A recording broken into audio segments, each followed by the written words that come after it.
in a world crying out for a top 10 show.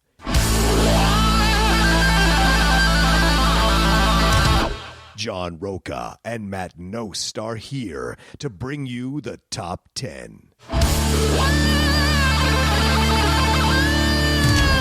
Take it away, boys.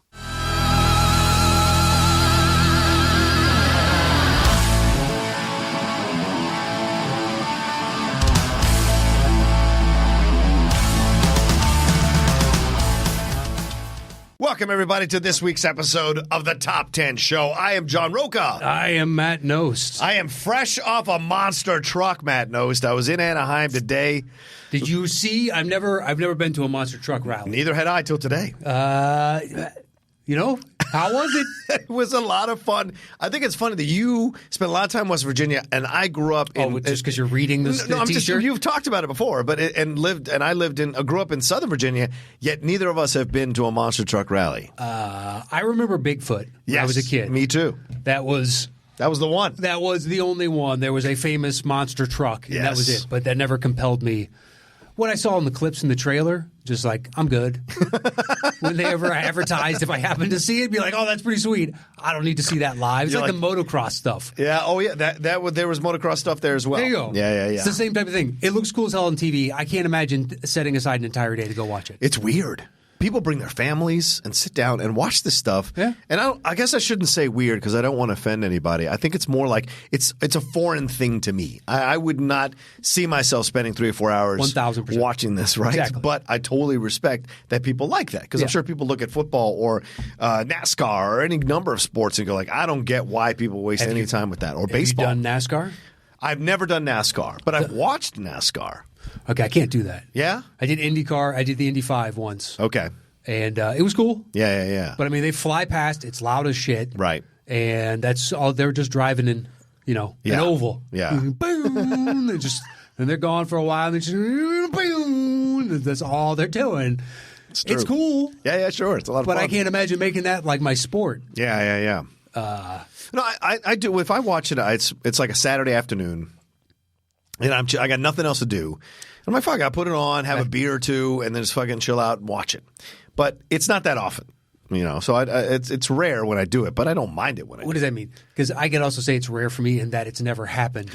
Oh, so well, I would not say anything's rare if I've done it. Okay. So, yeah, like once a year maybe I'll do it. I don't know what race might be on. Yeah. Sit down and watch NASCAR. Oh, yeah. I've been in a hotel room once and just kind of sat there for 4 hours and watched NASCAR. The only time I've been... But I'm on my computer as well. When Dick Trickle was new and I saw it on ESP that they were doing updates of that, and I was like, it was the height of their irreverence. Yeah. Before now, it's like they know they're supposed to do that. That's part of the brand. Yeah. This was creating the brand. It was like, this is just great. It was one after another. Like they just kept coming up with these interesting whatever. But they had their catchphrases and their personalities, et cetera, et cetera, et cetera. But monster truck, never. Or NASCAR, never. Or it's just not going to happen. But the Venn diagram when you're crossing over of professional wrestling fans, horror fans, and monster truck fans is actually bigger than you think. So I was makes sense. I mean, yeah, with professional wrestling, because now monster trucks, from what we saw today, and I know we're going to talk about the top 10 and movies and all that jazz, but like they actually each of them has an intro, kind of like. They have characters. The characters. There's a Titantron. There's a get to know this driver type thing video, which I thought was fun to experience and see. We didn't stay, obviously, because the show was at 7 o'clock. We just saw the practice of them, and that was fun enough. And, of course, interviewing the writers for Zombieland Double Tap, that was fun. So all that kind of shit was great. As like a first event for my Outlaw Nation channel, it was fun to do that. Nice. And it was great to be down there. But, we're here to talk about movies. I don't know, how are you? Well, it's kind of on brand for Outlaw. Outlaw could go monster truck. That's true. Very true. Outlaw could be X Games. It could be X Games, yes. There's a lot the Outlaw could do. Could it be archery? I don't know if it's archery. Could it be darts? Why not? I think darts. So long as there is an outlaw archer, there's an outlaw interest. So bullseye, motherfucker. Have you seen the cocky bowlers? Oh my God! There's a couple that are just, there's one dude that wears like his hair is ridiculous and he wears these ridiculous outfits, and I've seen one where a guy like every time he bowls a strike, someone, just goes like crazy.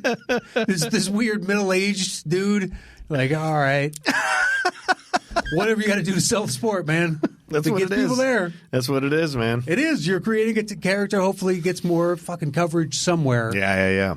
I mean, there's a pro tour for all kinds of stuff like frisbee golf. Sure, of course. There's a pro tour for frisbee golf. Oh yeah, all over the place. But that doesn't make sense to me. Why? Golf, this country's open for everything, man. I know. It's all sponsors, and then I guess maybe they have a tournament prize whenever they play these other things. But just the idea, and I think the top whatever percent makes six figures doing it. Yeah, doing it. That's the life. Bowlers is even more. Yeah, because they bring a lot of attention to the game. But they just have a higher profile. Mm-hmm. It's. I mean, good for you. How do you start at, like, do you think you have to start at, like in most sports, like start at 15, 12 years old becoming a bowler? Or do you think you pick it up when you're older and you just figure it out? I'm sure you could. Right?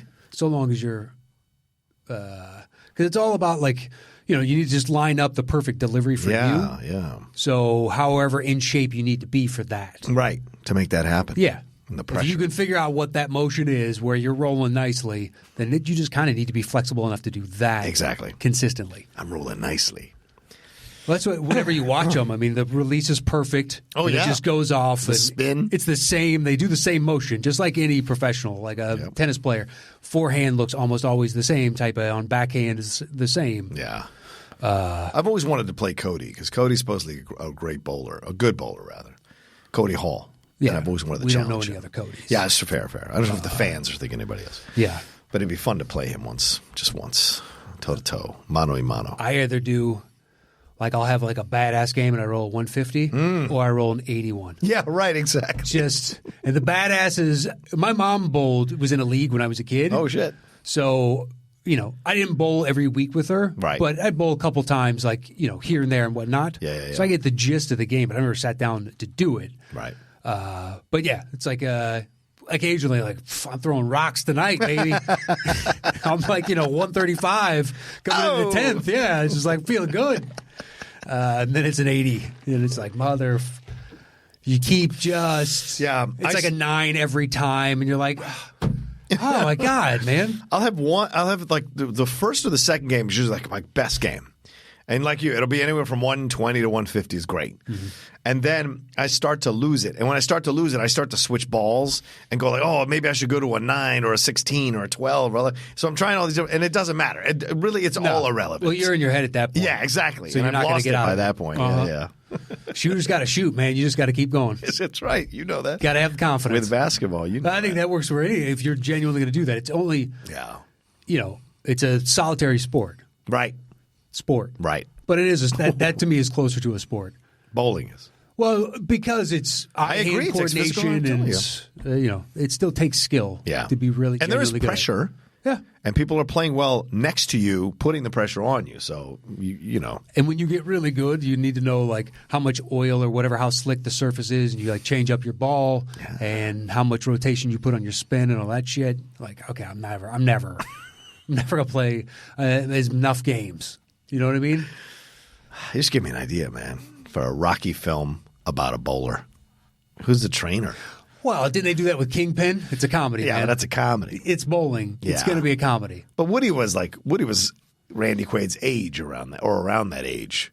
He wasn't like, I'd like to say, Mickey, like, I remember I used to throw rocks in the 50s. I don't know. It would be fun to see something. It's got to be a better sport. I just think, I don't know. You never know. It's Americana. It could be a great movie. It could be. Who's going to see it? That's true. It's a fair movie point. about bowling.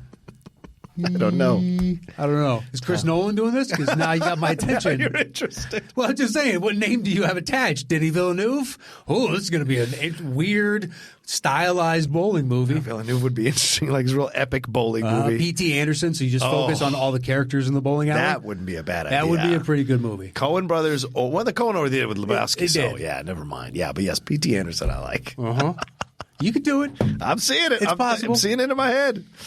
Anyway, you guys aren't tuning to hear us talk about bowling or monster trucks. You're tuning in to hear us talk about the top 10 movies of 2019, right? Yes, but do we want to talk about Houston first? Oh, yeah, we should. We've got some bit of news to clear up, so sit back, relax. Let's talk about this now. Yeah, we were hoping by the time you hear this, there'll be a post on Facebook or on Twitter, and we'll have more information for you. But as of right now, we canceled the Houston shows. Yes. Take a moment to hear that. We canceled both Houston shows. We apologize. Yes. We're working on a backup venue, and the reason we've held out a couple days instead of telling you on social media by the time you hear this is we're trying to figure out the reimbursements for the tickets and you know, everything you guys have paid so far. Yeah. So we'll have information for you guys going forward. It would just – the situation wasn't working out, and we didn't feel comfortable. So we were like, you know what? Let's stop this now before people pay for flights and hotels and find a situation that's more comfortable. Yeah. For what we're trying to do. We just weren't happy with how things were going down. There were some promises made and promises unkept, and then some fiddle-faddle, some hijinks, some tomfoolery on a certain side of this thing, and we weren't happy with it. And we didn't like that some of the cost was being passed on to you all as top 10 people. There's no way you should be paying $11 a service charge for a $25 ticket. That is way too expensive. Highway robbery. Exactly. And highway robbery. And we didn't know about that before we closed this deal and set it all up. They did not tell us. Never disclosed. That was a situation. So we felt it wasn't the right thing for us at this point. I know. It just felt like gouging. Yeah.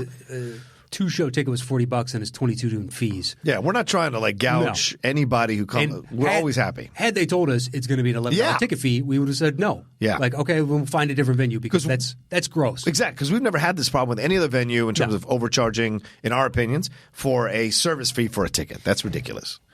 I mean, we're not the frickin' Stones or anything. Yeah, this is not happening at at the Rose Bowl. Yeah, there I can understand logistics of having to keep 40,000 seats straight. Of course, or whatever the case is, but it's 150 seats. Yeah, like why are we paying $11 per? Yeah, so it was a number of different factors. Yeah, that some weren't disclosed and some weren't fulfilled, and it was just to the point where we're like, you know what, let's find somewhere that's going to deliver a better show for you. Yeah, absolutely. Because if we're in a better mood showing up to do it and everything's copacetic like it's been every other time, then we're going to deliver one of the greatest performances in the history of mankind. And we're working on backup dates. We are. Found some other venues and discussing ourselves, and hopefully we have some sort of answer for you soon. Yeah. It would be nice. And we just don't want – we want you all – we know that you all work hard for your money, and we always appreciate you spending money on the ticket to come see us. That's why we want to deliver you a good show. But we don't want to put you in a situation where you feel uncomfortable spending the amount of money you're spending to come see us. Even though we know you're going to get a great show, we don't want you feeling any ill will or just feeling like we didn't look this thing over thoroughly enough and we're passing the costs on to you. No, we care about you. You've come with us for many years. For the new ones and the old ones, you've been with us for a bit, and we respect you all so much, so we didn't want to have an issue where you all felt kind of a bit betrayed by us. We would never want that to happen between us and you all. Exactly. Yeah. Beautifully said. And so, it sucks it didn't work out. Yeah. We'll hopefully have the information on the reimbursements for you very soon. That's what's been holding us off now. Yeah. As soon as we have that information, we will pass it along immediately via at facebook.com/groups/the Top 10 Show, all spelled out, or on our Twitters at Matt Knost, at The Rocha Says. Yes. And at Top 10 Show. We will let you know because, we want to get you your money back, and we want you to come see us once we have that new venue set up. Yeah, definitely. And London, we're still coming. Yeah, that's in the books. Yeah, that's done. We've paid the deposit. We are coming. May 2nd. May 2nd, baby. That is happening. King's Place. The doors open at 7, shows at 8, 30 pounds. Houston, hear the excitement. That excitement will come back to you once we have that new date. Yeah, exactly. And, so London, we are coming. Please meet us at King's Place on May 2nd. Go to kingsplace.co.uk. You can pick up your tickets there. Can't wait to do that one again. Hopefully we can get, 1 or 2 shows in between now and then. Yeah. Brought it off pretty quick, and some more after that. And you want to jump into the show? Let's do it. You want to tell them how it works? Once we set a topic, which we have for this Best of 2019, we go our separate ways and create individual top 10 lists. Show back up here. I do my bottom 3, he does his bottom 3, I do my next 2, he does his next 2, then we trade one apiece. Once we have revealed our personal top 10 list, we create the shows between the two of us. Boom! Great year. Yes. Surprisingly so in the last 3 months of the year. When I had felt like maybe it wasn't as strong as I was hoping, it really ended like gangbusters, man. It's all over the place. Yep. There were some From early summer on, there are some excellent movies in here. Yeah. This could easily be a top 15, top 16 kind of year. Sure. I'd go 25 even, to be honest with you. Well, there's a bunch I haven't seen yet. Well, a bunch, but I don't know if they'll show up on your list. So I guess I don't want to say them. Fair enough, yeah. And by bunch, I mean there's only 3 or 4 that I'm like, I wish I had made time for that. Right. And we're going to talk about these films. Some of you may not have seen these, so we're going to try, I think, keep these as spoiler-free as possible. No, we've always done spoiler in the past. So okay, all right. So we're going to talk about it. Yeah, spoiler. we're going to talk about it. We'll have time codes. Yeah. Down in the description. Yeah. So please look those time codes up if you don't want something spoiled. And all right, you ready to jump right in? Yeah, let's do this. A lot of choices. I do have one honorable mention, I think, for the first time ever. Oh, wow. Okay. Like specifically, this was – I wanted to put this on should I go ahead and tell you that one now? If you want, sure. Dark Waters. Okay. Good stuff. The Mark Ruffalo film. Yeah. Just in that it actually changed my behavior. Wow. We threw out all our Teflon and going forward, we won't use that, and we'll look out for that chemical and other things too. It had an effect on my life. Wow. For the better. So that's my honorable mention. That's good. 10 is Apollo 11. Okay. Did you see it? Yes, I did. I interviewed the director for Deep Cut. Okay. Yeah, Todd Douglas Miller. He's fantastic. Great film. I knew what it was going into it, but yet I was still transfixed. Yeah. Because of all the footage I've never seen. Like, here's the different levels of mission control and going back in the back room that does this, and it's all the footage from that era, plus everything that's on the shuttle and down on the moon itself. Yeah. And the live timelines between the two, and you're seeing it all unfold from footage. It's great that it exists. Yeah. We'll have way too much of it going forward, if anything. From that time, though, it's just this singular source. Yeah. And it's just mesmerizing to watch, at least for someone like us, I guess, that, the space program still does something for me now. And I like that we're going back out and exploring more. Absolutely. I lobbied really hard to get him into The Office because, one of the reasons I started that podcast, and it's now, as most of you know, I've been let go from Collider, so that podcast is in limbo. I don't know what's going to happen with the audio because I started that thing, I pitched that thing, I recorded that thing. Wendy and I booked guests for that thing. No one else had any thing to do with that podcast. So I lobbied hard because the reason I started it was to get people into this Collider office that were getting turned down or were not getting interviewed because they didn't bring in supposedly massive clicks or massive views. Yeah. I did it so that we could get people in here who would add some more credibility to the name and to the brand. And Todd Douglas Miller was one of those. When the email came across, I immediately jumped on it. And I was like, I would like to have him for the Deep Cut. He was like my third or fourth episode. And I said, this is what it is. This is what I want it to be.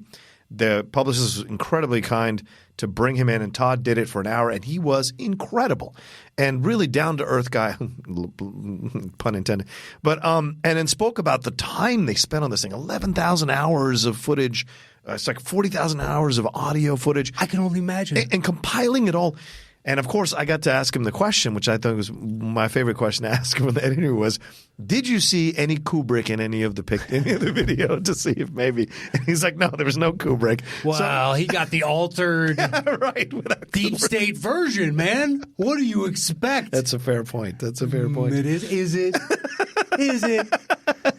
As far as conspiracy theories go, that's one of my dumbest. Like, you guys are fucking morons. Ellis believes that we don't. He doesn't know if we landed on the moon. Fucking moron. Because there's no way everybody can keep these secrets. No way. There's no way. Yeah. But B, people are going back. Yes. So the lie will get found out because we left shit there. Yeah, we did. So how did we get it there if we never went? So basically, it's just like we're building our entire reputation upon this kind of act of humanity or act of mankind. Exactly. And it's just a lie? That's really hard for me to believe. I don't disagree. I've always believed Unless all those guys are like, I'll be long dead. Yeah. So who cares? Screw it. Yeah. Just destroy my legacy and the legacy of my country. I won't be around to see it. Yeah. Who cares? But yeah, anyway, pretty sweet in the moment. True.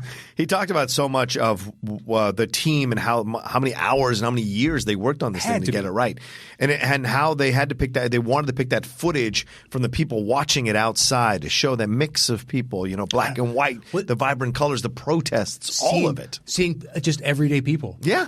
Just who were so fascinated. Well, just down there hanging out like that was hanging out at the beach down in Florida culture in the 1960s. Yeah. Okay, this is interesting. What do they do? Okay, so they still do the blanket thing, and then this is their version of that. I got you. Laying out of the back of the wagon, the station wagon, all of that to watch this. So you forget that there was a time when this was like marvelous How could it not be? Yeah. How could it not be? Yeah. For all of man's existence, they have looked out into the heavens and not been able to reach it. And now suddenly we are going to try and reach it. How do you not go watch that? Yeah, exactly. It's a fair point.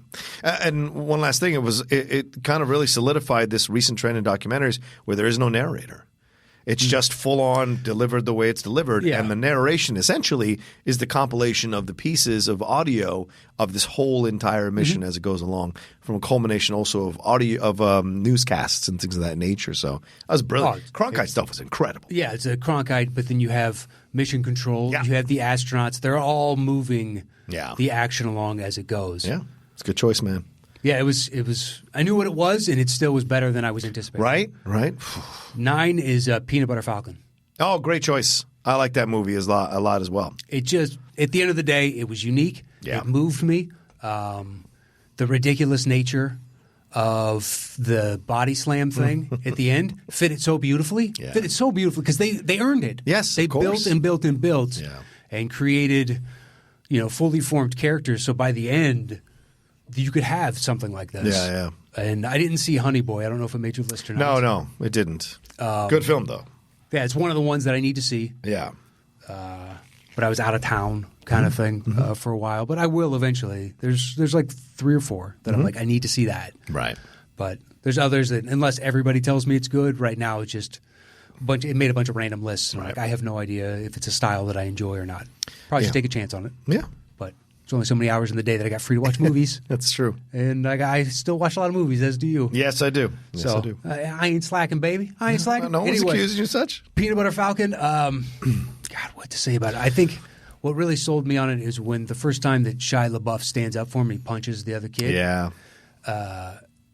It gave it a lot of heart and realism that I could identify with, because that's what you would want to happen in that moment, because that's just a punk little kid. Yeah. Every once and again, there's a punk little kid that needs to get his mouth punched. Right. Much as you can't do that in this day and age. No. But sadly. Sometimes a boy, unfortunately, I'm just saying from my own experience, and all my friends growing up, occasionally one of us, it would have, in hindsight looking back, you know what, had we just punched him in the mouth right there, the situation would have been much better. Yeah, sometimes the young ones shoot their mouth off in person or in social media and deserve a punch in the mouth. So there's nothing wrong with that, I don't think. It teaches you, we used to be able to do that as human beings in this world, not just in this country, but in this world, because that was a way of wisening you up, and so not a negative, but I'm sad we've walked away from it. So, people call it salt and batter and all that jazz. Yeah. We're of a different generation. I'm not advocating beating up kids. Not beating up. No, but I'm saying if fisticuffs, if it happens, it happens. Well, you shouldn't be allowed to say whatever the hell you want to say and not have any repercussions. That shouldn't happen either. Exactly. There has to be a line here. There definitely is. Yeah. But that's one of those of the law is black and white. It is. But life is gray, and just like, but he's 16 and he fucking full well knows what he's saying. Doing. Yeah. But that one's too, have you seen there's a clip of a kid and he's just going off on this dude, and it looks like a concession stand at a park or a pool or something like that. Yeah. And eventually the kid kind of goes up and starts hitting him and all this, and the guy throws him down onto the ground, and the kid instantly is like, just freaks out, and he's like, fuck you, up. He's like, this guy's beating me up. Like, starts, go the other way and be like, nah, kid, you're just a little punk. Yep. And you need to get put in your fucking place. Exactly. Because your dad didn't do it, clearly. Yeah, or whatever the case is. Yeah. Or you're having a tough home life and you're taking it out on the world. Unfortunately, that's not how life works, my man. Yeah. I feel for you. Yeah. I feel for you. Yeah. Or if it's just bad parenting, or it's just a jerk kid. I don't know what it is, but in that moment, watching that clip, I'm like, no, this kid deserved it. Yep. This kid deserved it. I'm glad I'm not the one that has to fight the law on this. Right. But as a society, from afar, I can go, fuck, that dude's got my vote. Can I be on the jury? Because not guilty. Not guilty. Not guilty is what I say to that. And you pay damages. To a kid. You little 16-year-old. Get in there, mow my fucking grass for the next 2 years. So get in there and work 2 jobs. Yes, that's a fair punishment. You got to do a chore in essence. Yeah. You don't punitively need him damage him because he's a kid. But you got to learn. Life's got fucking repercussions. It does. You got to learn early. You do. Well, this, like you said, this film is absolutely beautiful. I loved watching it. Tyler Nissen and Michael Schwartz. Again, I had them on the Deep Cut. Great. We talked about that film. Mm-hmm. They were incredible. In fact, as you're listening to this, last night at the Hollywood Critics Association Awards, I gave the Best Newcomer Award to Zach Goodsagan, who's the kid. Look at that. Thank you. Shake your hand Thank there. you. Who was the kid who plays the kid with Down syndrome. He actually, obviously, he has Down syndrome himself. Both the directors said that they discovered him at some camp that they were doing. Oh, I heard about that. Right? At the time. Yeah. They were doing acting classes for, and he just was incredible. He stood out. He commanded the room, commanded the people, and it just felt natural that they would write something for him or create something for him. And who knew that this incredibly beautiful film was going to come out of that experience? And Dakota Johnson's great in this. Like you said, Shia LaBeouf. And the kid, Zach, is fantastic. Just this relationship of him wanting to become a professional wrestler and the things he goes on.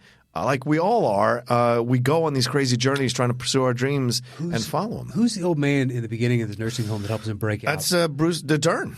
Is that okay? Yeah, Bruce Dern. There you go. Yeah. Because I was floating between like 3-4 different actors in my head. I was like, no. Fuck, kind of looks like him though. I know it does.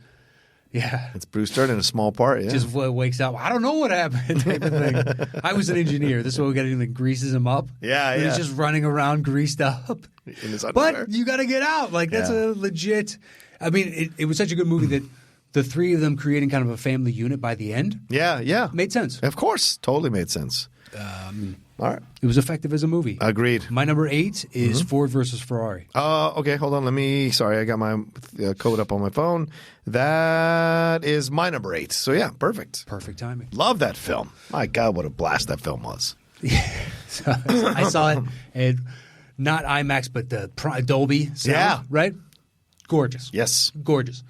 And at the end of the movie, I look over and Catherine is pulling out her Bluetooth earpieces because it was too loud. Oh. And she had to muffle it. She was like, I almost had to leave. And I'm like, oh, really? To feel the engines rev and they're taking every turn. I mean, it's just pure electricity. Yeah. And it's one of those spoke to Bernie Knapp, patron of the show, afterwards, and I was like, I knew the story, but I didn't know the story. Right. You know what I mean? Like, I knew the nuts and bolts or like the outline of Ford going to Le Mans. Mm-hmm. But not the intricacies of, it was this driver, it was this, et cetera, et cetera, et cetera. Right. And to be fully enraptured with, it could have a movie like Driven. What was it? Which was good, but I don't think it captivated me to this level. You mean Rush? Or Rush. Yes. Driven's the Stallone one. Yeah, no.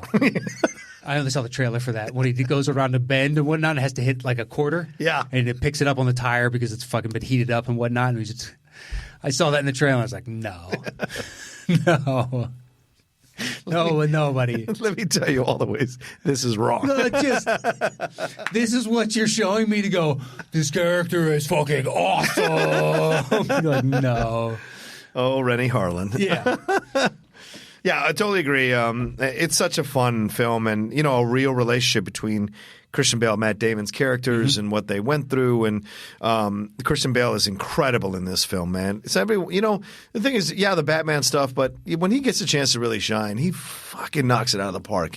It's so much fun to watch. Yeah. And Damon does a great job as well. Kind of, he has to be the counter to what Bale is doing, which is an eccentrically interesting character. Yeah, he's a straight man. Exactly. He has to be the straight man. And same thing Wahlberg did in The Fighter. Just playing the straight man to let Bale do his thing.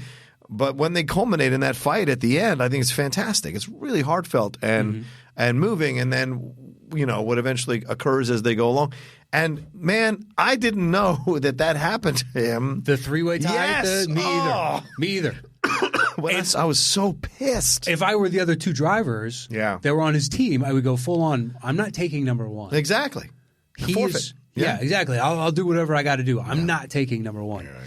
But the guy that got number one, he went on to have a career of his own. Yeah, true. Became a Shelby in essence afterwards. Yeah. As far as my recollection or understanding is. So it's just incredible. And Mangold directed the hell out of this film. Beautifully. Yeah. When Ferrari looks down and does a little tip of the cap to Christian Bale. Yeah. You're like, you were the best. Yeah. You were the best. And it was like, you're goddamn right.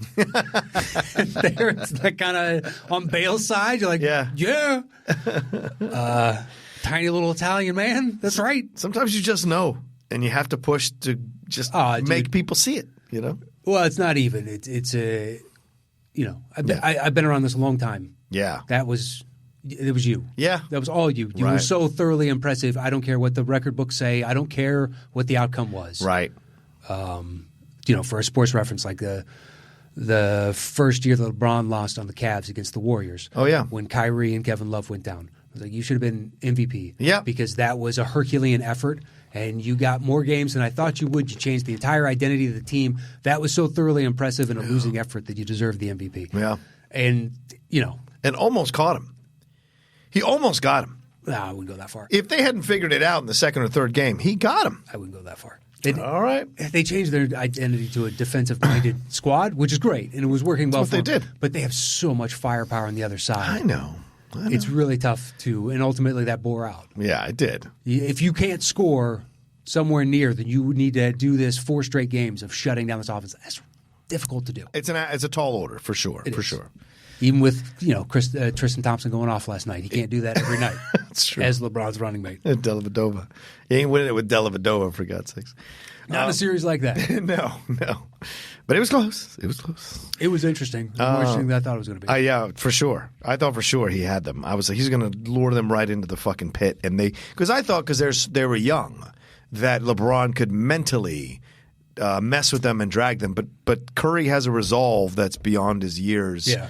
And has always been there, and I think that's what bore out in the end. That they figured it out. Him and Kerr figured it out with Clay and with Draymond and everything. So without a doubt, but it was a great series. But you get to that point, and the day of a lone superstar is gone. Yeah, right. Exactly. To win a championship, Yeah. It's damn near impossible. Yeah, true. All right, so that was your number 8. That was my 8. Okay. My number 10 is a film I've spoken about many times, and I'll give it love again, Last Black Man in San Francisco. Okay. That is just one that I will champion until the end of time for 2019, you know. Love that film to pieces. Jimmy Fails, incredible in the film, and Jonathan Majors as well. Just great relationship between these two men. And first-time director Joe Talbot and what they create here, this idea of the illusion of what you've been told, the illusion of the stories that you've told yourself, and how dangerous that can be for constructing your reality when you deep inside know that it's not true. Mm-hmm. And when you're confronted with that lie, what happens to you. And by the same token, mirrored, or I guess in conjunction with what's happening that people are with San Francisco, where people are changing the actual story of San Francisco to make it something else. And that film exposes both lies because they're detrimental to both things, both the city and the person. So I found this movie to be incredible, and it's beautifully shot, beautifully scored. The use of the camera is incredible. The use of slow motion is phenomenal. The colors, all of it, just is an incredible film. And I wish more people had seen it. I really do. I fell asleep watching it. No knock against it. I started before I went to bed and was like, I got the energy for this. And I think I made it 20 minutes. I was just zonked. It's one of those films that just kind of... I will watch it. It was totally... I was entranced, but from 5 minutes in, I was like, oh, shit, this is a bad idea. Yeah, because it's not a fast film. No, I'm trying to hold on. And then eventually I just was like, I'm gone. Yeah. I didn't even make the conscious choice. My brain just shut down. It does require your attention. That's for sure. All right. Anyway, my number 9 is Little Women. I haven't seen it. Oh, really? That's one of the 4. Go ahead. Yeah, fair enough. Absolutely loved it. Absolutely. Look, and I've said this over and over again. I was not their target audience. I am not their target audience. But this thing was incredible. A good movie is a good movie. Great point, Matt. A good movie is a good movie. It's 2 hours and 15 or 20 minutes.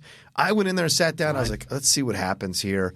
And I thoroughly, because I was ready to. Positive attitude. Yeah, totally. 100%. Which I think I'm okay to walk into because I'm always open to have my mind changed. And I went and I was like, I don't know what's going to happen. And from the first scene, I was thoroughly into this thing, loved the joy and the vibrancy that Saoirse Ronan and Florence Pugh, Laura Dern, everybody involved with the movie, Emma Watson, everybody involved with the movie, Chris Cooper, all of it, Chalamet, all of them that they have in bringing this world to life.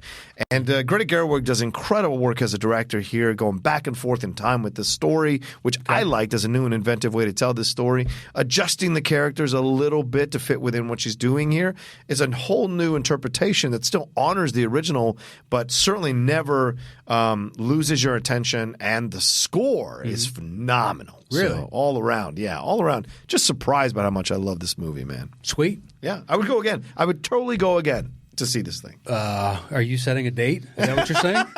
Do you want to go? I'm just saying. We both got AMC Stubs passes. Yeah. You got some free time. I do have some free time. Yeah. Can you imagine? Yeah. So you haven't seen it. Well, so if we do that, then we should do it in West Hollywood. You know what? Sunset 5 it is. There it is. I like Sunset 5. I like it and don't. Really? Well, because if you sit in the back. The revamp is great, though. I've only been there a handful of times. Oh, okay. But if you sit in the back rows of the theater, you can kind of hear the jazz on the other side of the wall because it's right there, that hallway. Right. So the sound bleed is a little bit. So like the seat selection sometimes is very specific of. Understood. Well, a few, 5 years ago, they revamped the entire thing. And now you can get like beer from. Oh, yeah. I went, so you've been there 3 months ago. Okay. Saw the farewell there. Totally again. Oh, right. Okay, farewell. Okay. Yeah. All right. That's my number 9. You haven't seen it, so my number 8 was Ford vs. Ferrari. So what's your number 7? 7 is. I was surprised, but I may be higher, but I'm going to keep it here. Avengers Endgame. All right. That's my number 6. So yeah, it's fun. I mean, look, to successfully land 20 some odd movies. Yeah. And do it. Look at Star Wars. Spoilers. We don't have to get into it, actually, if you don't want to. But that, to me, is an unsuccessful land. I don't disagree. I liked it. Yeah, sure. It was fine for what it was, but it should have been epic. It should have been life-changing. Oh, so when I told you, when we did Sports Time, yeah. I was like, the Andy Ruiz, because the night before I'd seen. Yeah. It's like, he looks like the guy that sat next to me in Rise of Skywalker. Because the dude that sat next to me looked like a slightly slimmer version of Andy Ruiz. It was great. When Leia reaches out to Ben. Oh, yeah. That's your mom, bro. In IMAX, sold out, opening night. That's your mom, bro. Okay, buddy. Okay, he hadn't said anything up until this point. Wow. But then when they smooch at the end, that's bad writing. That is bad right. She just stabbed him like an hour ago. And because some people were cheering. Right. Like it happening and he wasn't having it. And they turned to the girls like, that's just bad writing. I was enjoying it. It didn't annoy me. I was like, you know what, let him have. He only said 2 things. Yeah. The bad writing, just muttered to himself. Like, he didn't like anything about this movie. It was great. He's telling the truth.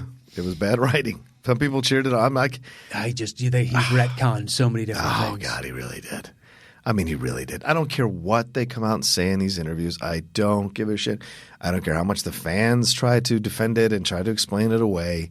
This is a weak film and a weak written film, and they shat all over Last Jedi, in my opinion. They kind of had to, though, because that's not JJ's original arc for it. Exactly. So I wish they'd just own up to it and go, yes, we didn't like it. We changed some things.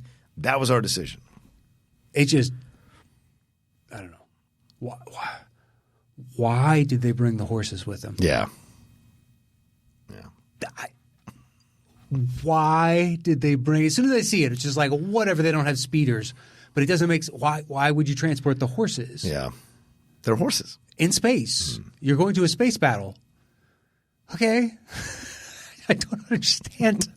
And the snake thing, that seemed awfully fortuitous. Of course, the snake thing awfully fortuitous. That's the problem with the entire movie, is that all the plot devices were so blatantly convenient to be paid off later that it was like there's not even an attempt to be artistically how can I say this, artistically intelligent about how you're laying the groundwork for this. She heals the snake. There's just randomly a snake there. Oh, yeah. All of a sudden she can heal with the force. Boom. But they happen to land in the quicksand pit, whatever that is, right, that drops down into the cavern, that has the Sith loyalists broken down, look like buggy Jeep, that happen to have the knife. Again. And then the snake, and then she heals the snake, and the snake opens up the door, whatnot, and then the dagger is just Goonies. Yeah. It'd be one thing if then you had to use the dagger to open a door. Like, right. Okay, it's a map and it's a key. Right. Perfect. That's fine. I'm willing to buy it at that point. Just she intuitively knew to turn it into a Goonies thing. Yeah. And then that's it. We don't need it anymore. Although Bobo whatever, awesome. Yeah. Pure awesome. Oh, Bobo Frick. Bobo Frick. Yeah. Hey! At the end, that did get me. I was good for you. Yeah, good for you. There certainly aren't. It's not all bad. There are some funny, good scenes, I think, in my opinion, but just some my view is like I think there's a lot of mistakes here. A lot of mistakes. We never find out why Snoke came back, or how Palpatine came back. We never find out that. See, I don't think we need to know that. I think we do. Vader killed him. If you're going to bring back somebody that was essential to the main villain being redeemed, and then he's still alive, and you're like, what the hell happened here? So, you got to explain it away somehow. I guess maybe perhaps put him in another cloned body, not because there's the canon or stricken canon or whatever the F it is. I don't know why I'm cleaning it up all of a sudden. Just anybody's tuning in for this specific spoiler discussion. I respect that. Thank you. I appreciate that. That seemed genuine. It didn't bother me as much, but you're not wrong. If they'd spent more time on that, we still don't know why Ben left. We don't know why Ben ran away from his parents. We will never know why he flipped out and ran away from his. It was not just the Luke thing and Luke being afraid of him. There must have been something that happened, and we don't know what that is. Yeah. And if his mom could have reached him like that, she should have done that in the first movie. Well, maybe she needed Rey to be at a certain level to also draw his gaze, so he was more receptive because she reminds him on some level of his mom. Okay, that's my guess. All right. Yeah, just a lot, man. There's a lot. Yeah, there's a lot. And they meet one woman who is what's her face, Kerry Russell's character, Zori. How does she get off the planet? That's see. She gave up her captain's medallion. Yeah, she gave. How does she get off the planet? It's just mind blowing. Then in 2019, you're going to write a film, and a lot of things have been highlighted now recently. Where like, don't do this convention anymore because it's stupid. He meets up with this woman that he used to know in the past. Mm-hmm. She's clearly got an issue with him. They have their back and forth, and of course, it's to make it clear to everybody that he's straight. And then she gives him him and Finn? Yeah, I think they overtly put a woman in there to make sure that was. And then she gives him her most precious possession to help him get off the planet. Screw her, I guess. She's just gonna give it to him, and I was like, "What the fuck are you talking?" She just served to prop him up, nothing else. They did all this in 16 hours. Yeah. 16 hours. Right. Good point. In 16 hours. Getting to Endor and then the skiff boat and over to the throne room and then back out. I'm guessing that's 3 hours. Yeah. Maybe 4. Yeah. All right. And then go on to this place. Like they start the journey in whatever that the 42-year festival. Yeah. Place. That had to take a few hours. They go down to a snake pit. You know what I mean? It's like there's not a lot of time left here. Everything really went smoothly for you.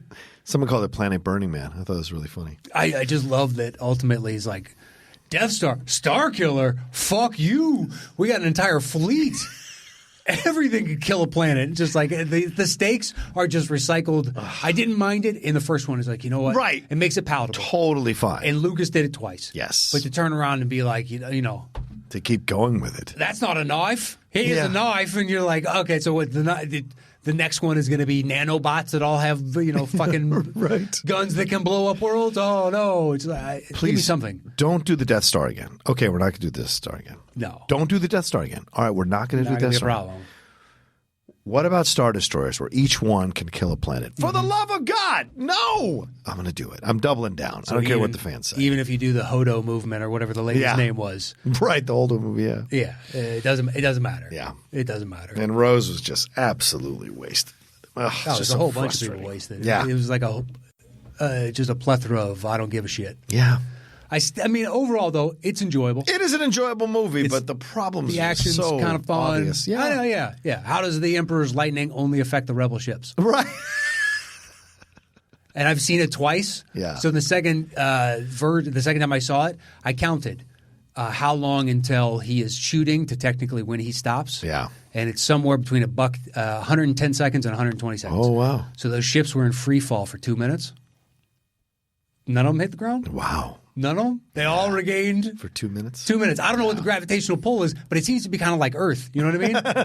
That's 9.8 meters per second squared. How high up are these? There's got to be some that were close to the ground. Right. Okay, 2 minutes, And I love it. They go, oh, he built it in the unknown regions. Oh, the unknown regions. There it is. That's a place on the map that no one knows about. Well, there's gravity wells. I don't even know. How do you pilot through this thing? It's just God. Anyway, we're talking about Avengers Endgame and I said this and stuff. That was your mini. But Endgame is how you land. Yes. Something with just massive expectations. Yeah. To a degree that, the proven track record, we all knew you'd do it, and you did it. That's even more impressive. Yes, agreed. That you consistently put out movies that we all enjoyed, some more than others, but all enjoyed by and large. There wasn't, a string of clunkers right in the middle. Right.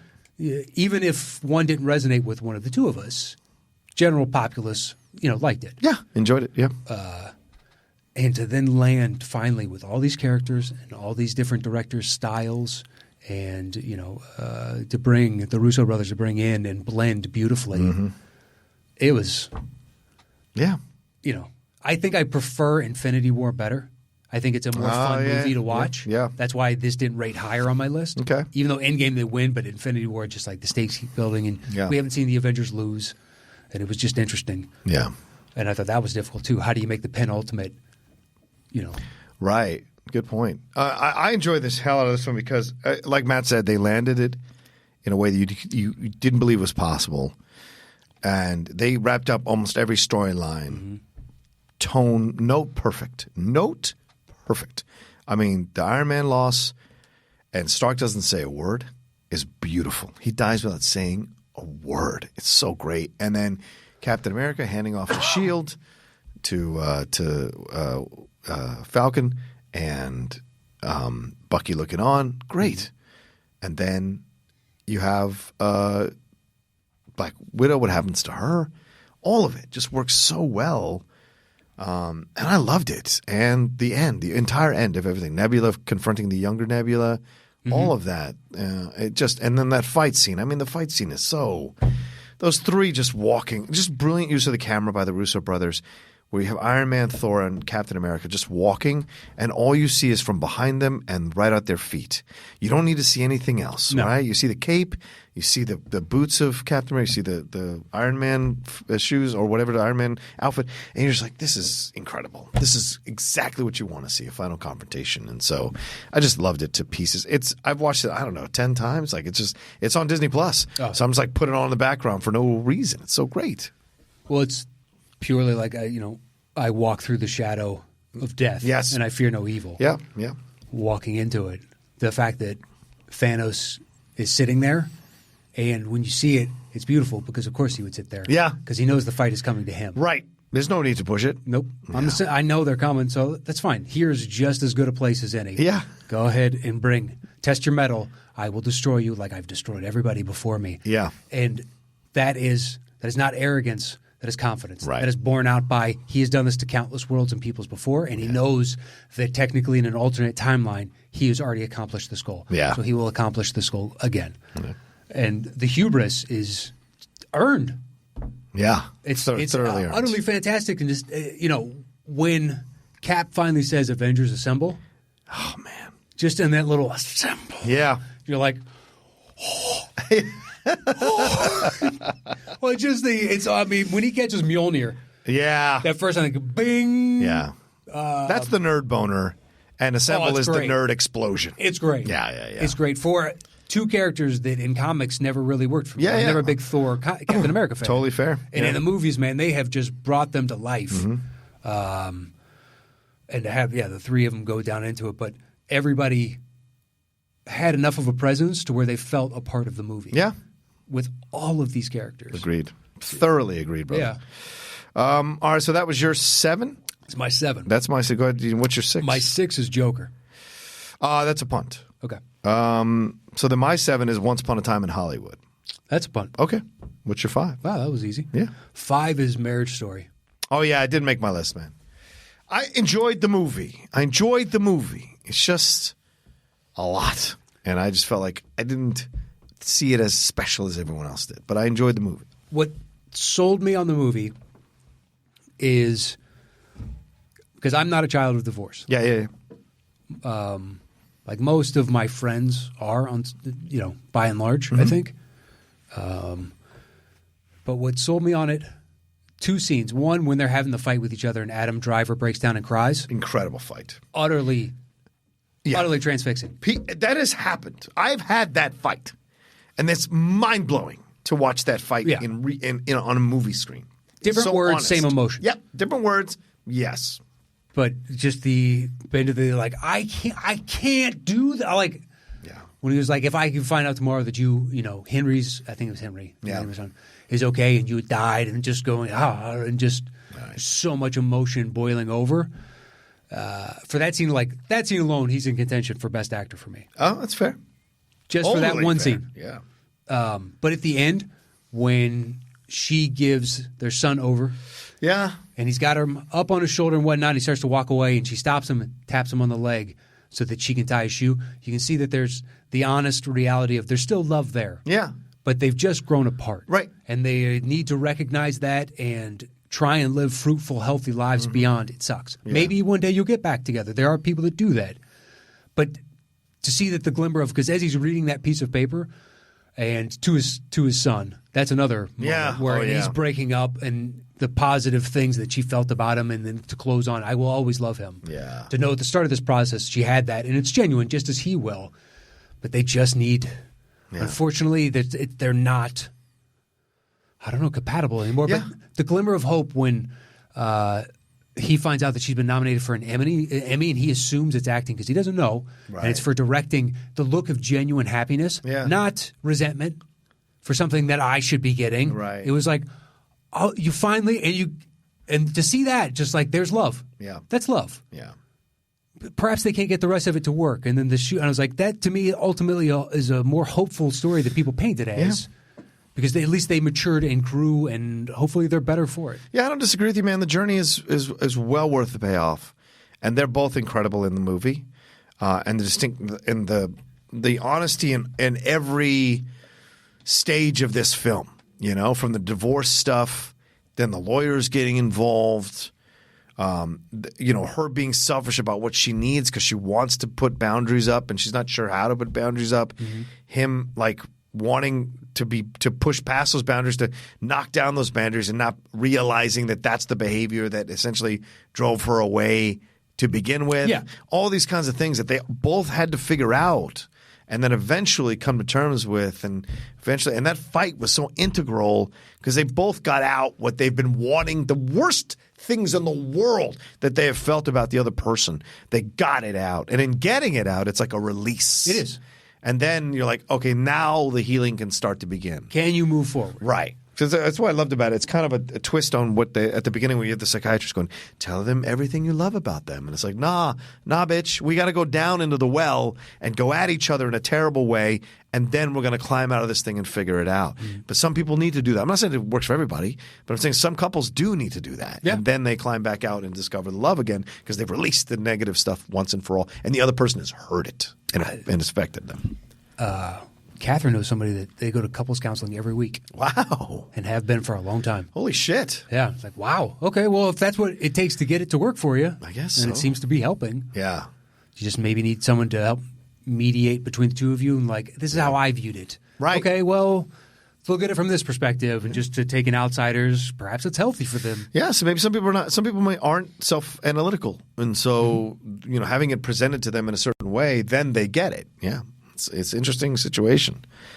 Yeah. That was my 5. What you got? Okay. My 5 is Jojo Rabbit. That's a punt. Okay. What's your 4? Excuse me. 4 is Once Upon a Time. Okay. Which was my 7, yeah. DiCaprio to me, this is another, his performance is in the discussion for Best of the Year. It could be my favorite of the year. Wow. Okay. For numerous scenes, My favorite of which was when the little girl tells him that she is so enamored of his acting. We saw that in the trailer. And to see it live, knowing that's what it's building to, and then the payoff was better than it ever could have been, and I have already seen it, I was like, this is... Yeah. He is goddamn right. Like, in that moment, he's about to break, like, fuck yes. I just, like, you best recognize type of thing. And he's, she's describing that story to her. And she's like, you have no idea what's coming. Like, oh, my God. Yeah. Over and over and over again. But the build-up when I knew the dog was coming, and then I was like, oh, flamethrower. And then flamethrower comes out, I was giddy. I was utterly giddy. I know a lot of people are dinging it for the hyperbolic violence at the very end. I don't know how you end that movie otherwise. Well, I mean, it's certainly set up to end that way. I just think it was... Well, anyway. Yeah, I totally hear your points. I think Brad Pitt's incredible in the film, too. Yeah. I'm not taking it away. I'm happy he won at the Globes. Right. I think he'll win the Oscar. I really do. I think he's a great supporting actor in this movie. Man, but once you get relegated to the music comedy, that kind of hurts your chances overall, I think, in the Oscar. Yeah, fair. I mean, the film was categorized that way, so it couldn't win in drama. So. I know. But well, I'm just saying, but when it comes Oscar time, now that you've already been deemed comedic and musical. Oh, good point. Does it really cross over? Is it really something we are going to be rewarding? It's rare. Although, Once Upon a Time shouldn't have been in that category. Okay. I don't think it's either, really. Okay. It's not a full-on drama, but it's not a comedy. Right. And it's surely not a musical, so I don't know what you call it. That's fair. My issues with it, obviously, I didn't like the ending. I thought the ending wasn't earned because these kids were never shown to actually be a real threat. I mean, Brad Pitt took them all out essentially by himself. Great, though. But yeah, and it was a good scene when he did it at the ranch, totally. Yeah. But that means they're not that, villainous a crew. So when they show up, they're competent buffoons, and then you absolutely destroy them. You're like, what? This does not. To me, this doesn't. There's no compare. The punishment is way too severe for the intention of a crime that they bumbled into. They weren't trying to go to kill Sharon Tate. Okay, that's the thing. If they were going to kill Sharon Tate, they were going to her house to kill her. Yeah, but then it turns DiCaprio and Pitt into superheroes that intercede on Sharon Tate's behalf somehow. Right. And that's what would have been interesting to see. Like maybe Brad Pitt's walking the dog, hears her screaming, comes in. DiCaprio sees them fighting, then he runs over. Then it becomes something else. Then at that point, they have actually tried to do something destructive. DiCaprio and Pitt are both shown to be fallible people. Yeah. So for them to be in line to be killed, it's not necessarily like 100% a bad thing. But Sharon Tate has been shown as an innocent woman who's acting and trying to do her life and pregnant. And so and everyone wants her. So that's more of a virginal thing that if they were going after that, then I would have thought it was warranted. So that's my personal thing. That's why I didn't like it as much. But then people could turn it on like, why does she need to be saved? Can't she stand up for herself? Yeah, well, sure. That's fair. That's fair. But you could turn it around and have her do that. Once you base it on the Manson family, but you're not going to do that story, to me, this seems a very logical outcome for this illogical story. Yeah, okay. And I also didn't like the Bruce Lee stuff. I know it was through Brad Pitt's eyes, but I still didn't like it. So I dinged it. I loved it because it's his recollection. Right, I know. It's utterly fictitious. Mm-hmm. It's a narrative that he is telling himself to make him feel better about himself. Right. So it's not real. I know. But I guess most people are missing that, but I know it's more. I know it's not real. It's just my thing is that's the only way you show him. True. Because you can show him. Yeah, sure. Because you can't show him again when he's training either Polanski or Sharon Tate with his martial arts or whatever he's doing. You could show him not being the arrogant prick. True. And that's the balance. Yeah. That's what I would have liked. So the reality you're trying to tell yourself versus and what we all experience. Right. And that would have been funny to have Brad Pitt have the reality come to him in some comical way. But still, an incredible film to watch, and I certainly enjoyed myself in the theater for almost the entire movie. So I have no complaints in that way. Certainly a good experience of a film. Totally would see it again because I think this one's a high rewatchability for me. Yeah, Tarantino does an incredible job of capturing that time in Hollywood and that time in the 60s in Los Angeles and the world. I went to go eat at Casa Vega because I had been there in forever, and it was better than I remembered, actually. Casa Vega's good, man. I used to live not far from there. Yeah. 2 separate places. I lived behind that Ralph's. Oh, yeah, It's not far from there. Right. There's a Pier 1 or something right around that area, too. Yeah. Yeah. Yeah. Mm-hmm. And that bowling alley right down the way. Yep. And Yep. Yeah, for a short while there, and then I lived further north of Casa Vega. I haven't been there in forever. Yeah. Just like the El Coyote. I haven't been there in forever. Never to go to hell. That's terrible, Mexican. Is it? I've been like twice, and I was like, it's fine, but it's overpriced. Yes. It's not. For what you get. Yeah. Casa Vega, though, that's good shit. I was good. And their margaritas are fantastic. Well, dude, what are you, just a fucking enabler, huh? You want me to I'm fall off the wagon? You son of a bitch. It's fine. I'm sorry. Catherine brought up scotch last night. She went out with a vendor and one of her employees after work. Yeah.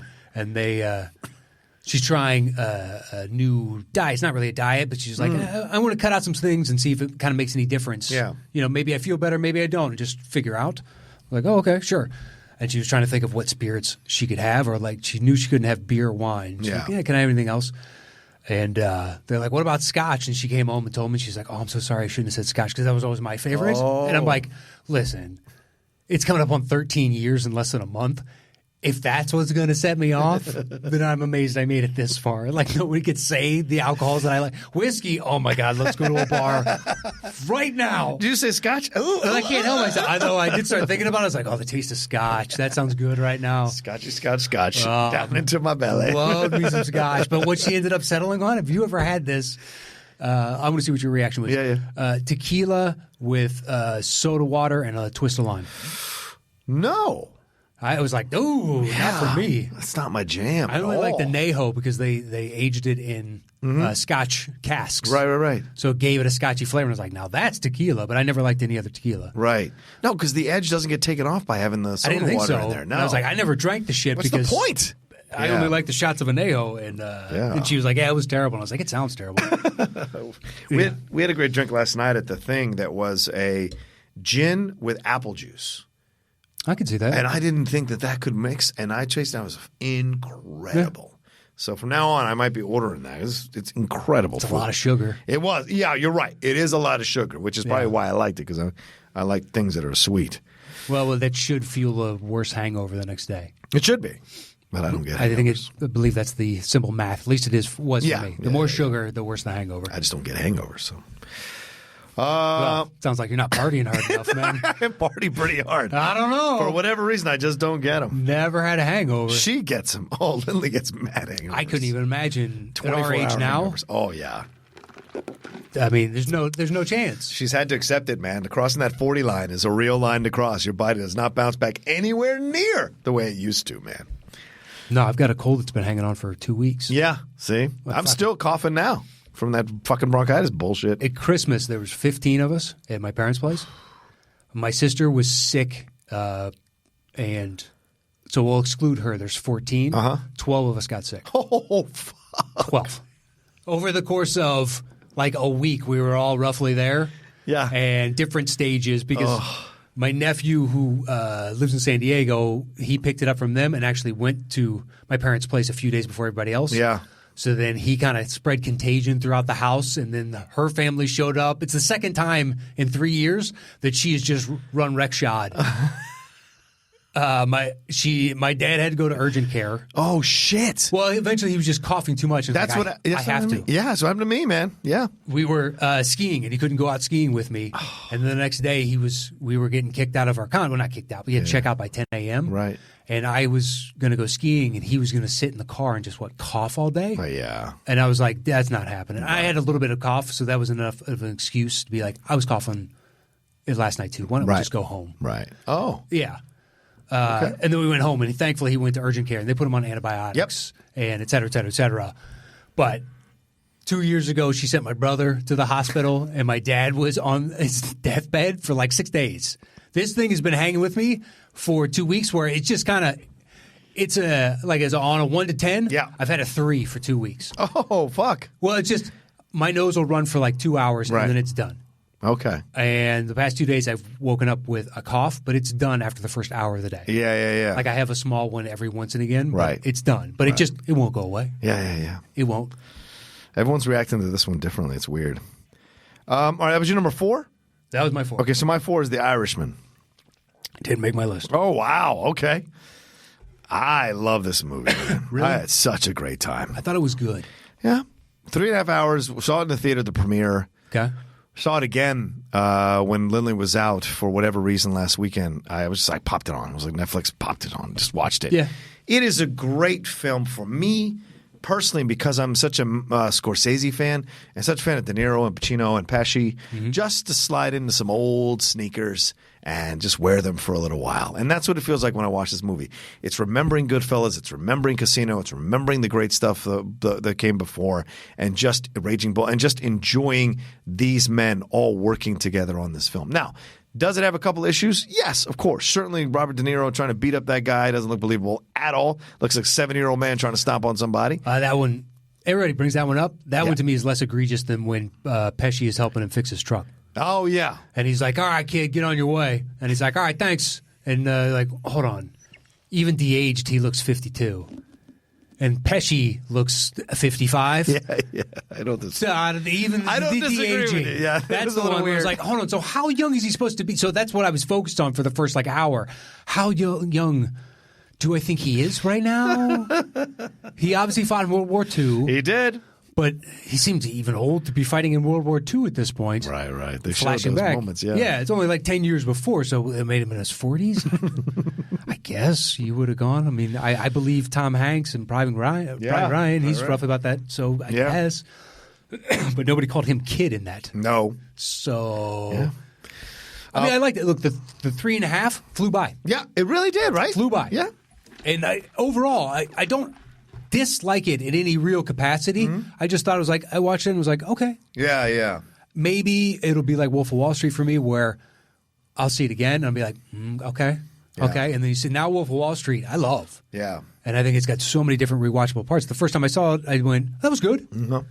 But I don't know. I don't think so, though. Okay. I'd rather just watch Goodfellas.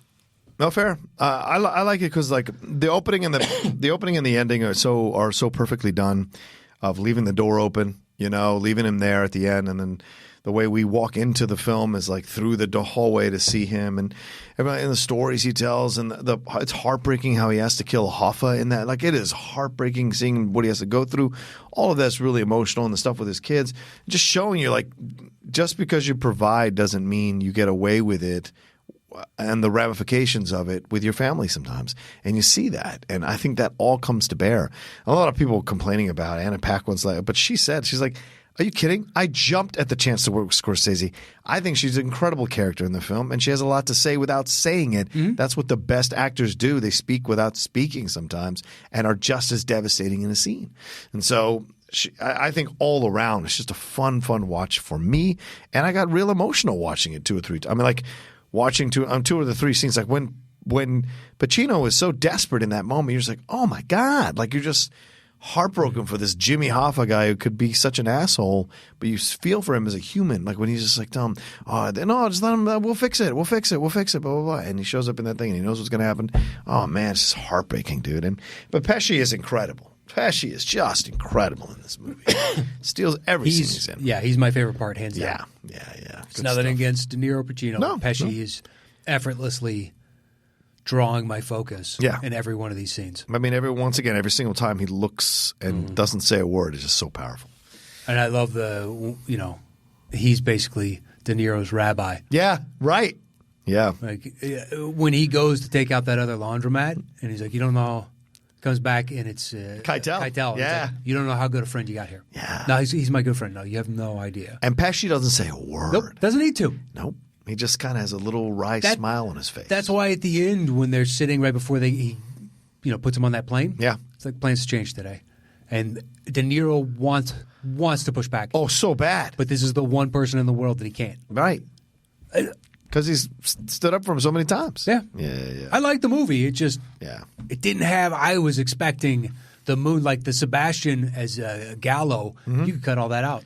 That has no weight to the overall story. Oh, right. I see what you're saying. Yeah. So there's 10, 15 minutes that I don't think we really need to prove the bona fides of De Niro. That's fair. In this capacity. Maybe, but I don't think so. Yeah. I also think it's it's a strong message, too, about this idea of like, what you end up as. Like you could have all the vigor and the verve of your 40s and 30s and 50s, whatever.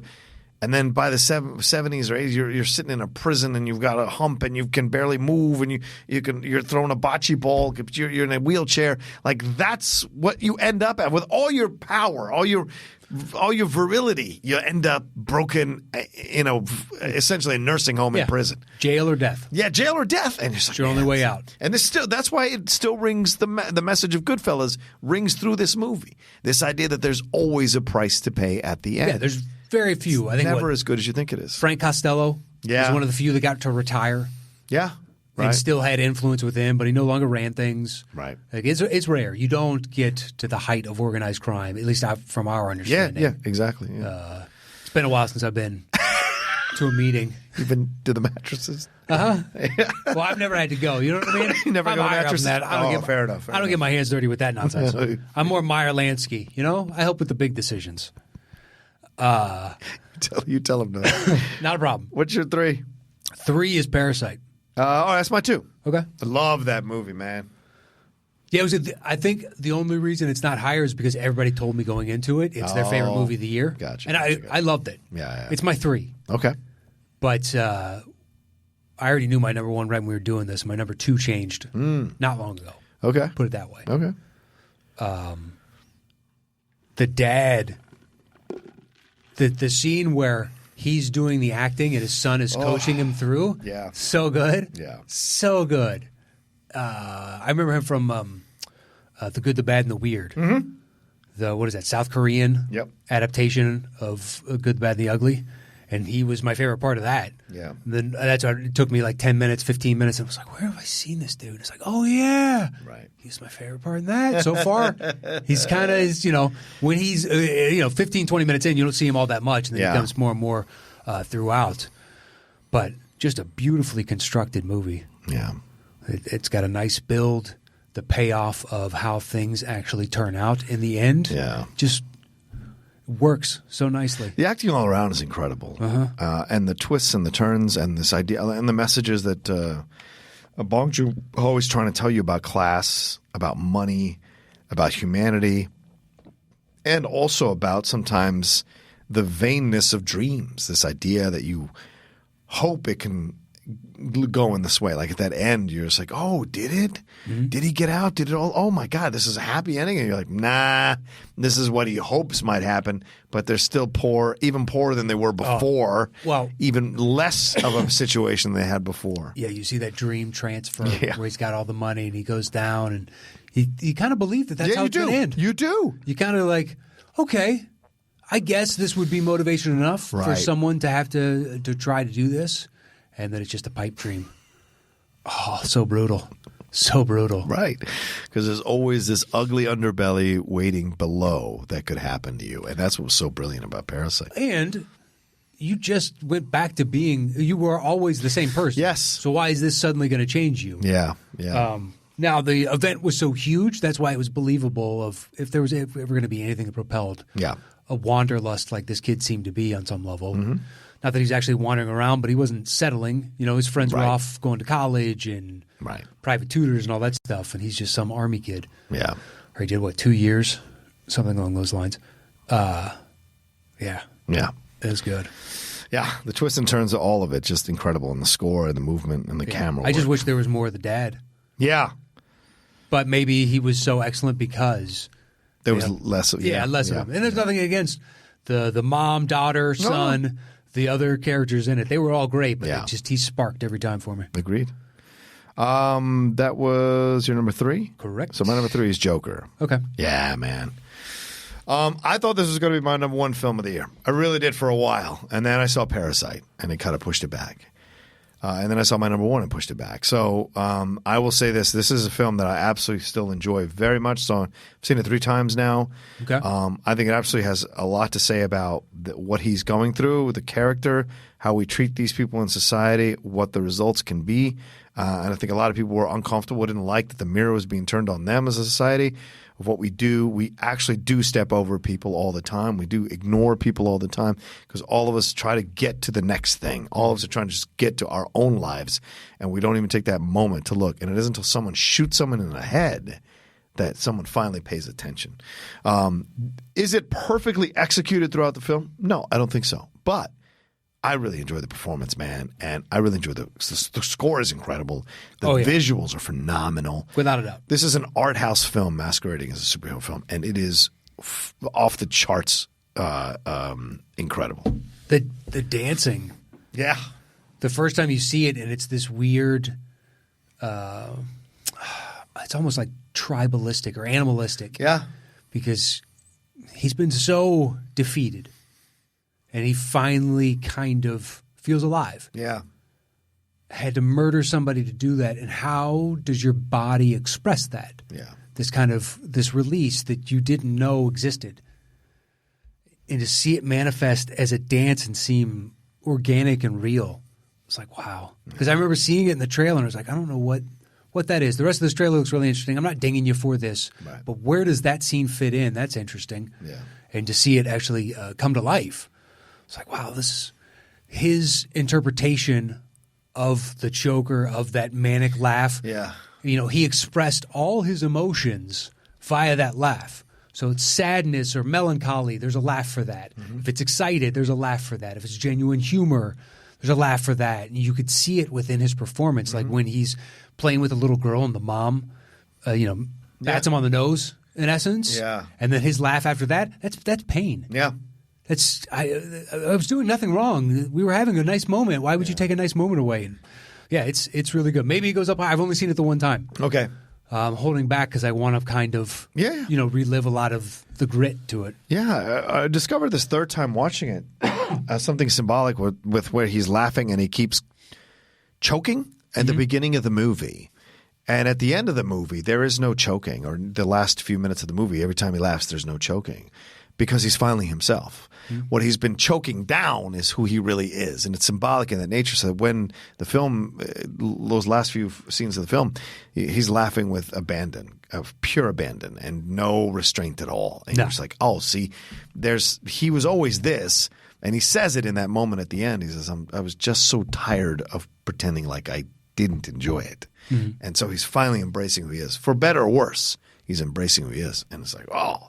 Because everyone wants to talk about like, oh, you should be the best you should be exactly who you are, blah, blah, blah. And this is who he is. It goes both ways. Exactly. You know? So there are rotten eggs. Yes. That's just how it goes. All right. That's your number two. That was my number three. So my two. Yeah, this is your two. I'm pretty sure is your number one. Yeah. Which is 1970. Yeah, it's my number one. Hands down, Matt Knost. Punt from yours earlier was my favorite movie of the year. Okay. All right.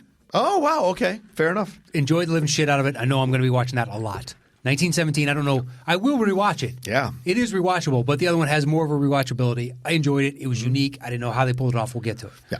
1917, the single shot, knowing it, going into it, but seeing what Mendez did with that, utterly captivating. I love that as the story actually builds, they go from this idyllic outdoor setting and they're all relaxing and they're basking out in the sun and enjoying themselves. And the reality of what they are about to do begins as they walk into the trench and the world around them gets more and more claustrophobic. Yeah. And that's how the story stays until the very end when it's not. And that's how, okay, all right, now we're starting, and you can feel it. I saw it in IMAX. You can just feel this world enclosing around you. Yes. It is gorgeous. It's World War I like I've never seen. Mm-hmm. I love crossing of no man's land and then going back into the bunker and seeing the German bunker. Yeah. A lot of them were way better than anything the other side had put up. Right. Germans are pretty good at that. Yeah. Plus they, there was reasons theirs was a little bit better. Mm-hmm. They actually had a plan that they needed to execute. I believe it's called the Schlieffen Plan. That they calculated that if they could do it in a specific amount of time, they could win the war before Russia could deploy their forces as long as they took out this side. Wow. And they did it as fast and as overly produced as they could. Yeah. And they'd be able to browbeat them down, bend them to their will. And by the time Russia got there, and even Russia's history is we show up and we're still a little unprepared. Yeah, so it takes us a little while to get going. Well, once we get going, boy, we got millions to throw at you. So what's up, Jack? But I guess the Russians showed up and were a little more competent than they had been previously. Not great, But to see, to go back and to see just these huge casings sitting around in heaps, and the concrete, footings that they poured for the cannons, and the bunker that is so professionally done, and the booby traps, and then that's only a tiny fraction of. They get into that burned down town. Yeah. Or he gets into that burned down town. He does. Rather. Yeah. That was another thing that was great.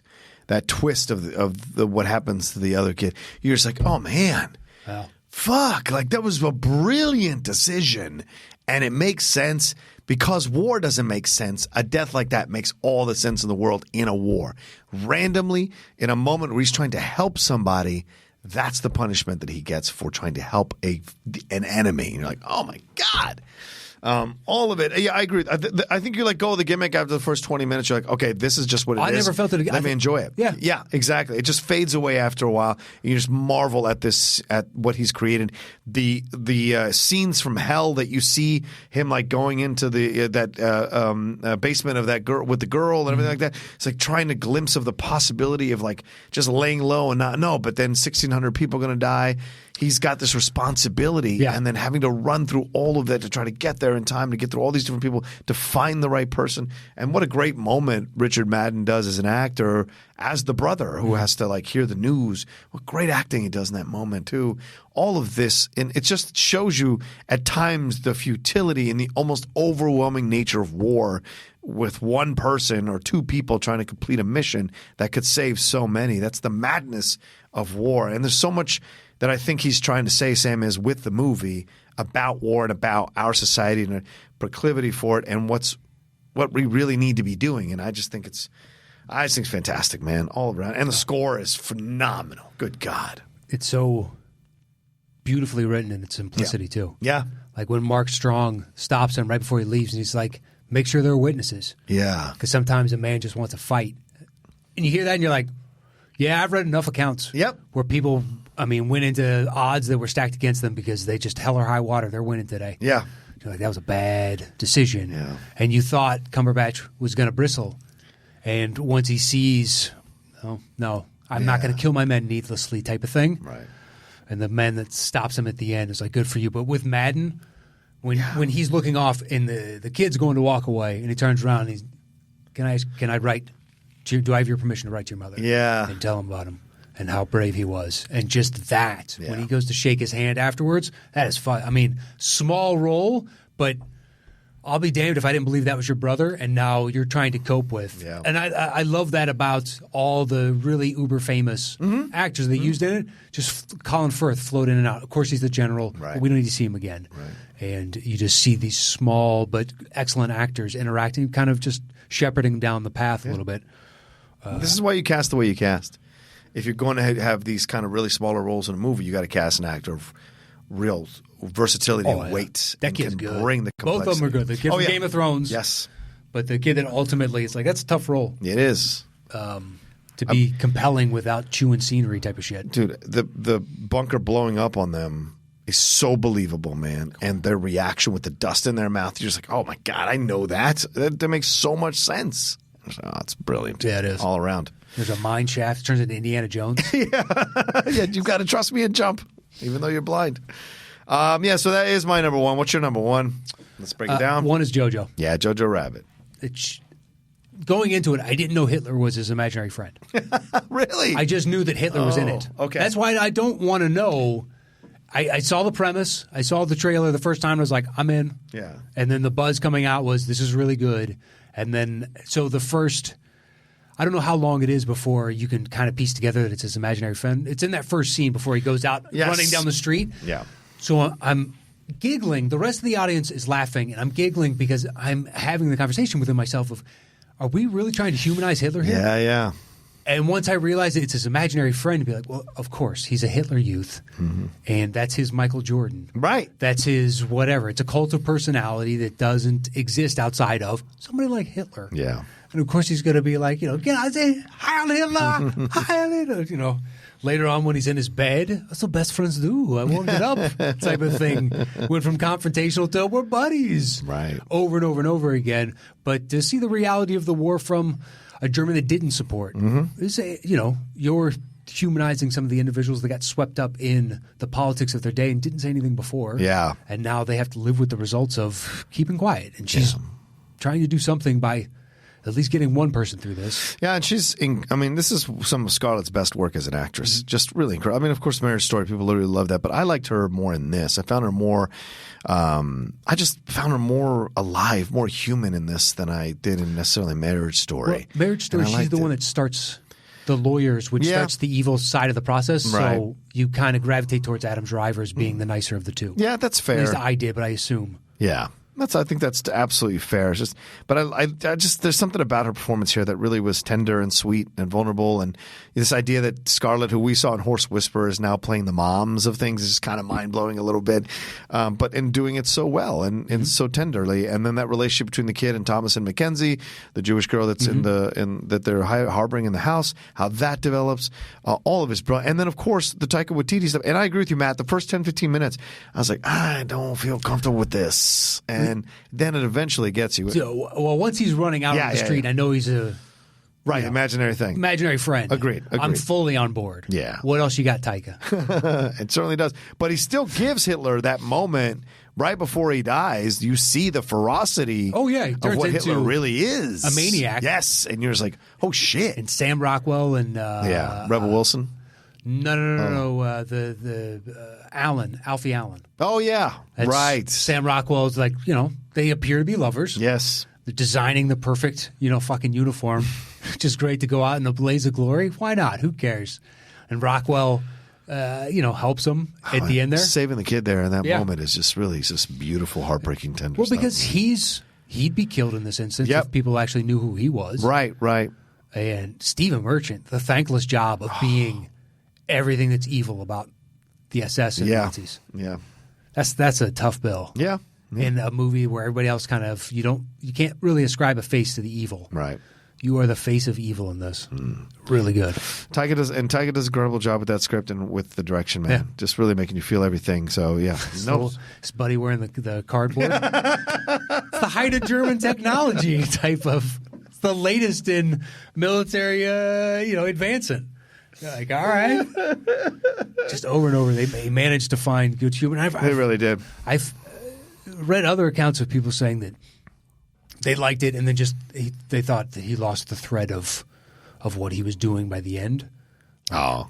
It was like, okay, I don't disagree, because at the end there is this unification between the girl, the boy, and the girl as a way of showing you, like, it's amazing what can happen when you don't lead with hate. I don't disagree at all. And then he kicks Hitler out. Like, he just kicks her out, which is great. All right. Well, anyway, that's each of our lists for our top 10 of 2019. Should we read them in case they're still doing graphics? Sure. Okay. My number 10 is Apollo 11. 9 is Peanut Butter Falcon. 8 is Ford versus Ferrari. 7 is Avengers Endgame. 6 Joker. 5 Marriage Story. 4 Once Upon a Time in Hollywood. 3 Parasite. 2 1917. And finally, number 1 is Jojo Rabbit. Boom. My number 10 is The Last Black Man in San Francisco. 9 Little Women. 8 Ford versus Ferrari. 7 Once Upon a Time in Hollywood. 6 Avengers Endgame. 5 Jojo Rabbit. 4 The Irishman. 3 Joker. 2 Parasite. And 1 1917. All right. Let's put this list together. Matt. So 1917 is number 1. Yep. That's a 1-2. Okay. You got Jojo where? 4? 5. 5. Parasite is 2-3 then, so I would say Parasite. Okay. And then JoJo. Okay. I think would be. Yeah, because Joker's lower, right? Yeah, I've got it at 6. Yeah. And you got Joker where? 3. And I think that beats Once Upon a Time because you have that, 7? 7 is Once Upon a Time. Okay. Joker. So 4-7. Can we beat anything on that? Because Once Upon a Time then would take 5 on this list. So JoJo's already on. Gotcha. Avengers Endgame is at 6. You're 5, right? 7. Oh, 6 and 7. Okay. And Ford versus Ferrari is down there at 8. So yeah, we got it lower. So all right, Once Upon a Time. Okay. Where are we at? Number 6. Okay. So I think that goes to Avengers. Yeah, makes sense. Buddy. Okay. The Irishman is still up there for me at number 4. Okay. Are we there yet? I think the last thing we have in common is Ford versus Ferrari. Yes. So say we just do that, get it out of the way. Okay. And then Irishman after that. Uh-huh. Okay, that's fair. because that's the highest left of either of ours. Okay. I have Marriage Story at 5. Yeah, that beats mine. I don't have anything else left to above 5. What's your next highest? 9. Little Women. I got Peanut Butter Falcon. Oh, man. I haven't seen Little Woman. Do you want to flip a coin? We might have to. Is it the last one? It is number 10. Ooh, I feel like it's fair for us to flip the coin. I flipped last time, so feel free. Good memory. I need to take the other coin out of... I got 2 coins. One is all right. This is the good one. All right. All right. Flipping it. Here we go. Let's make it happen. Ready? Yep. It's coming to you. Oh, all right. That's yours. It's Batman. Boom shakalaka Peanut Butter Falcon. There you go. Nice. There it is. There is our list of 10 for best of 2019. Let's break it down. Are we ready? Yep. The top 10 films of 2019, yeah. At number 10. A Peanut Butter Falcon. At number 9. Marriage Story. At number 8. The Irishman. At number 7. Ford vs. Ferrari. At number 6. Avengers Endgame. At number 5. Once Upon a Time in Hollywood. At number 4. Joker. At number 3. Jojo Rabbit. At number 2. Parasite. And our number 1 film of 2019 is 1917. That's right, 1917. There it be, there it is. There it was, 2019 in the books. Hopefully 2020 is as good as this year. Yeah. I got others. I want to see, so the 2 we brought up, Portrait of a Lady on Fire. Mm-hmm. I've heard nothing but good things about that. And Richard Jewell I haven't seen yet. Oh, man, that's good. It almost made my top 10. It was so close. All right, what about Uncut Gems? I love Uncut Gems. I saw it over the weekend and saw Lighthouse as well. I really liked Lighthouse. I haven't seen that either. Oh, man, I'm curious to see what you think. It's a visual film. Okay. And it's shot in 4:3, the whole film. Oh, interesting. It's not 16:9. Yeah, I liked Lighthouse for what it was. And certainly enjoyed Uncut Gems, but I can understand why people don't like Lindley turned it on. She walked away half an hour ago. Oh, no, it's not fun. No. But I liked it. It's like walking a razor's edge the whole time. The thing is, I don't know if I'll ever see it again. That's why it didn't make my list. That's fair. Nothing against it. It's just like, it was really good. Yeah. I'm never revisiting you. I just saw Dr. Sleep. Okay. Way better than I ever anticipated. Really? Way better. Okay. It didn't get the best reviews. Yeah. How do you make a sequel to a movie that doesn't need a sequel? Right. And they managed to find a way that was interesting. Okay. Fair enough. Yeah. There are numerous others. There's tons of good movies. I still see The Nightingale. I haven't seen Knives Out yet. That's good. People like that close. One. Yeah? That was close. Yeah.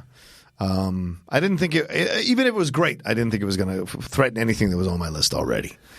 So it might surprise you. Yeah? Yeah. All right. It had some really fun, interesting, funny moments, and it keeps you on your toes. Okay. A nice amount. Done and done. Yeah, it was good. All right. Well, that's our top 10 list of 2019. How do you want to end the show, Matt? Do we want to say anything? Is there anything more to say? No, just look for us with the announcements on social media about the reimbursement. As soon as we have that, we will give that to you. Yeah. And we'll get that. In Houston, we are genuinely looking for a new venue, and we'll have some news on that front. London, we're coming May 2nd. Please hit up kingsplace.co.uk and grab those tickets now. And if you want to support us over at patreon.com/the top 10 with the number 10, we thoroughly appreciate it. We got tons of fun stuff. And that Patreon content is coming in the very near future. Yeah. And you can follow Matt at Matt Knost. You can follow me at The Rocha Says. I will say this on a personal note. You all know I've been let go from Collider. So shockingly, I started my own YouTube channel, and it's got up to over 10,000 subscribers in under a week, which is insane to me. Thank you all so much. If you haven't subscribed to my YouTube channel, trust me, there's a lot of content coming. It's youtube.com/John Rocha Says. They wouldn't give me The Rocha Says. So please subscribe if you haven't subscribed. And also I have a Patreon, www.patreon.com/John Rocha. Go and donate to help me put more content up on that channel. I've met with a gentleman who has a studio. We'll see where it goes from there, and all of that jazz. But stay with us with Top 10. We got a lot coming up this year, a lot for the patrons, a lot for the fans. A lot's going to happen that's going to be great for the Top 10 show. So thank you to everyone, and that's it. That is it. Thanks for tuning in. Good to see you guys. See you next week.